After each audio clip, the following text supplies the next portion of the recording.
I need new music. This is the JJO Discover New Music Podcast. Tim, it's Brock. Thanks for calling, man. I'm excited to catch up with you. Are you all set to go? I am. Beautiful. You said you're calling from Oregon? I am about an hour away from meeting my last Mount Rushmore hero, Mr. Jerry Cantrell. Oh. Time and place. I don't know if you know this. Have you ever? So this is the first time meeting Jerry? Yes, and he is like my Mount Rushmore, the last guy that I've never met. He's super tall. Just a heads up, he's very tall. He's very, very tall. Yes. Yeah, I'm trying to figure out if I what I lead with. What's my opening line? What was the movie he was in? Yeah, I'm like, hey, are you the guy from Jerry Maguire? Yes, Should I do that route? There you go. Beautiful. Or maybe like a hug, but one of those where you kind of cry. No, not cry. I wasn't going to say that. Maybe, I don't know. I tell you what, Tim, you do whatever your body tells you to do, and I'm sure it'll be fine. All right? Oh, that's funny. Do I establish dominance first? Yeah, wrestle. Single leg wrestling wrestle move. Him, just head. Hey, just want to let you know. Head throw him. And you're my hero. I don't know what happened. I walked in there and I just head through Jerry Cantrell immediately through a coffee table, and it was awful. It was awful, man. Oh, man. Well, hey, good luck to you. I'm sure everything's going to go great, and I'm excited to have you on with us for Discover New Music. So if you want to, we'll talk new music, or we can BS about you taking down Jerry Cantrell. I'm good either way. We can go both ways. I love it. Easy like Sunday morning, baby. We'll get to Savage, your new album, here in just a second. But before we get to the record, if you don't mind, just in my research, I noticed that your career has had a series of, I would call them, fortunate events. And I don't want to make this sound like you have obviously not worked hard and are very talented. But first, you met David Letterman, who personally invited you to perform on his show. Then you strike up a professional and personal relationship with Billy Gibbons, which leads to a lot of great things, including This Beard Came Here to Party, which was adopted by the Boston Red Sox. Now I'm getting into the crazy stuff amongst all the other crazy things. Charlie Sheen comes into the picture, writing, directing a music video for you. There's plenty more, but to lead this off, for a good old boy from Montana, now with your 6th album out, are you pinching yourself sometimes? Yeah, it's been a bizarre line of events, right? But a lot of those, I thought David Letterman, this is the moment I break. And I was so poor at that time, I had a very bad credit. So my wife and I had one credit card that had a $400 limit, and we went and maxed it out on steaks. Because I'm like, after Letterman happens, I'm about to be rich as a kid. And boy, was I wrong. So I was like, all right, it was an awesome moment, and I'm glad I had that early on. I didn't know what I was doing. I didn't have a manager, didn't have a record company, didn't have anybody in my camp. It was just me. Yeah. And so I went and did the Late Show, and I was like, oh, yeah, I'm going to sign a record deal now. That didn't happen. Didn't happen for 10 years after that. So it was just back to the joy. But those great moments gave me a taste of what I knew I'd wanted. So I'm glad they happened, and I'm glad I didn't hit back then, because I'd have been in my early 20s and probably just partied it all away and ruined everything. Right. So I think the old man upstairs was like, he ain't ready.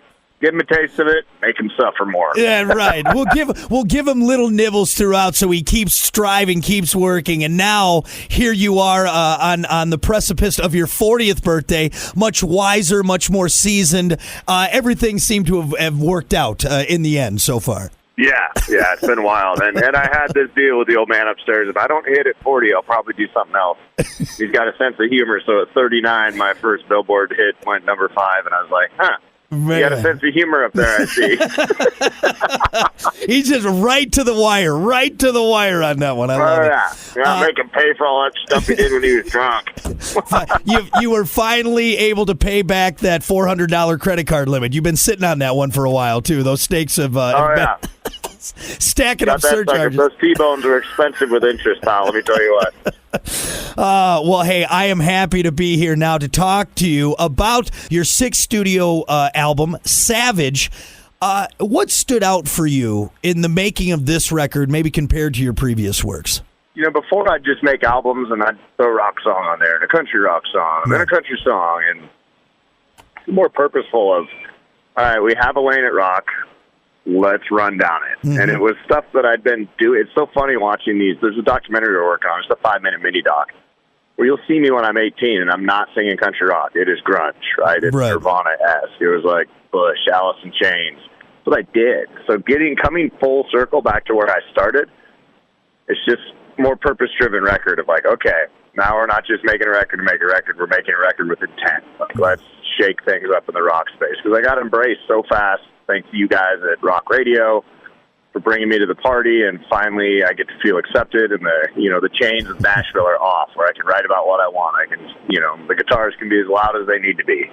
So yeah, it's more purpose here. Did you have to maybe kind of rewire and set your mind more in a rock mindset for this record? I think I just had to unwire the Nashville junk that was in there, because it was interesting. I was telling a songwriter buddy, I'm like, when I would sit down to write country radio stuff, and I learned a lot from songwriting in Nashville. I wrote with some of the greatest writers that kicked my butt, and I feel like I can bring some lyrical things to the rock space just from 17 years to get my butt kicked in Nashville. These guys are poets, but I'd let those guys drive, right? And I'd be in the passenger seat, and everything I'd say, well, it's too edgy. You can't say that on country radio. And now with rock, it was like I can say it exactly the way it's in my head, and it works.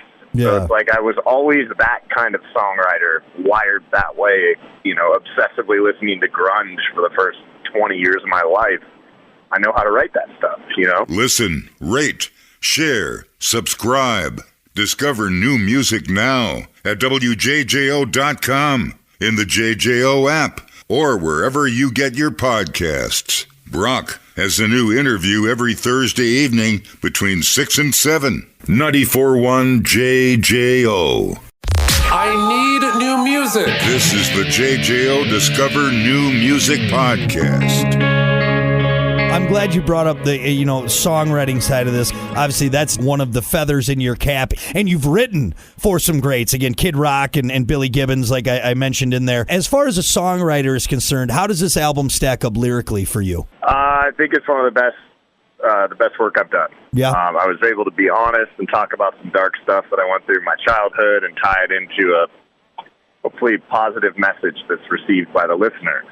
Of, even Devil, like a lot of people that suffer with addiction and trauma that connected on a different level. I mean, I wrote that from child abuse stuff that I went through, but then people that are addicted to drugs and stuff are like hearing it for themselves, so yeah. It's connecting really well, and we were blatantly honest, and I think the lyrics, we knocked them out of the park on this, and yes, I'm very proud of this one. I love it, man. Well, again, Savage, your latest album from Tim Montana, out now. Was it something that you got hung up on when it started making some noise and making some waves, and then you see it on the charts, and you're like, oh, wow, we really got something here, and the success it had? Is there some vindication, some validation for you with this new record? Oh, 100%. Having guys like Matt Pinfield call me, be like, hey, it's Matt Pinfield. I'm like, what? Like the dude from MTV and flipping out, and like these editorials that, it was wild even seeing Blabbermouth give it an 8 out of 10, because I'm like, Blabbermouth has destroyed a lot of my heroes over the years with record reviews, and I'm like, 8 out of 10? Holy crap, So it is. It's validation of I didn't waste the last, 20 years of my life banging my head against the wall trying to get this music thing to work when all of a sudden it starts working. But nice guys finish last, hopefully. There you go. Or finish by 40. Finish by 40. There you go. Yeah, exactly. My back hurts, but here I am. I'm here. I did it. You mentioned you got personal with this one. Is there a track one that maybe really stands out for you? Really like Die Today. About a tribute to Special Operations Community that I've been trying to write that song forever. Then the other one I really like is Ain't Coming Down, because that's me and Billy Gibbons bought a lodge in Montana together, and I moved to Montana thinking my radio dreams were over. That same day we closed on our bar and restaurant is the same day my single shipped to radio, and I was like, again, that's odd. Plan A and Plan B, same day, really. But Ain't Coming Down is about all the characters in Wise River, Montana, a little town of 44 people on the Big Hole River, and all those people, I'm talking about hookers feeling fly from the H by J and judging by his sway. He's been there all day.